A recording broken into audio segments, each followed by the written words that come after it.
Let's bring in now Matthew Whitaker, the former acting attorney general, senior fellow now at American Cornerstone Institute. Matthew, welcome in. Good to have you today. Good to see you. Well, Michael Cohen, their star witness here, now perjurer also. This seems like, in a way, it's actually working out very well for Donald Trump. They have a 30-day extension. I know Bragg was pushing for the 25th. That's been pushed back. How will even a New York jury, which we know could be, biased against Trump, do you think Cohen's past statements will play into jurors' minds? Yeah, I don't think there's any doubt. If he's the star witness and you have a guy that's been convicted of, lying in previously, and not only that, but then continuing to lie in other opportunities where he could have been truthful, I think that, makes him very bad as a witness and ultimately not going to be helpful for the prosecution. And he is really the guy who this whole charge is based around. He's Absolutely. The one that said he was there and said he was involved in the scheme. All right, and now to the other New York issue we're watching, and that is Letitia James. On Monday, she may go and seize property. Trump could still actually find someone, though, to help him put up the cash. What do you think is going to happen?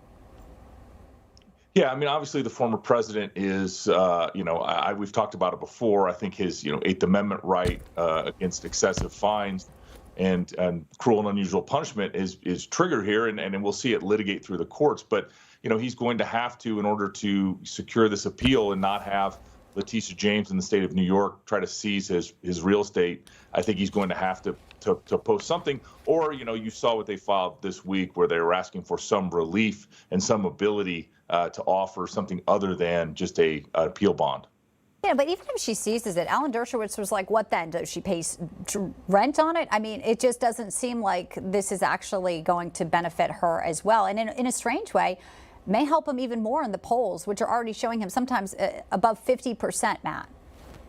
Yeah, I mean, obviously, most Americans think these are draconian punishments for a victimless, civil penalty that ultimately I think will be overturned on appeal, if not in New York, then at the federal level. But she is saber-rattling. She's trying to look tough. She's trying to prove that she is important in the conversation. But I don't think anybody really believes that Donald Trump's going to have to pay $450 million or whatever the number ends up being with interest. No, let's talk a little bit about the explosive hearing yesterday. And Chairman James Comer, speaking to our own Ed Henry on the briefing on N2, had this to say just last night after all of it went down.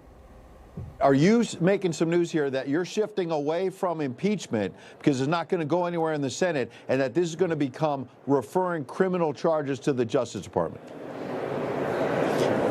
No, we're going to decide as a conference what to do. Mike Johnson, Jim Jordan will have a big say on what to do, but I'm saying that I want to hold this family accountable for all the financial crimes they've committed, and I believe the best way to hold them accountable is through criminal referrals. Is that an avenue you think that they can pursue and be successful with, Matt? Yeah, definitely. I mean, with the small House majority the Republicans have, getting all members to vote for impeachment, I think is going to be difficult. And the Democrats are always going to, have a united front.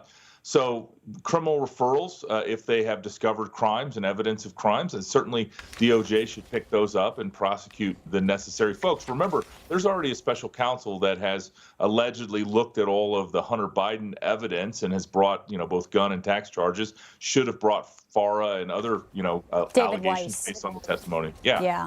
Well, we David saw where Weiss that went. Delaware. Well, there's still 6 felonies pending against him.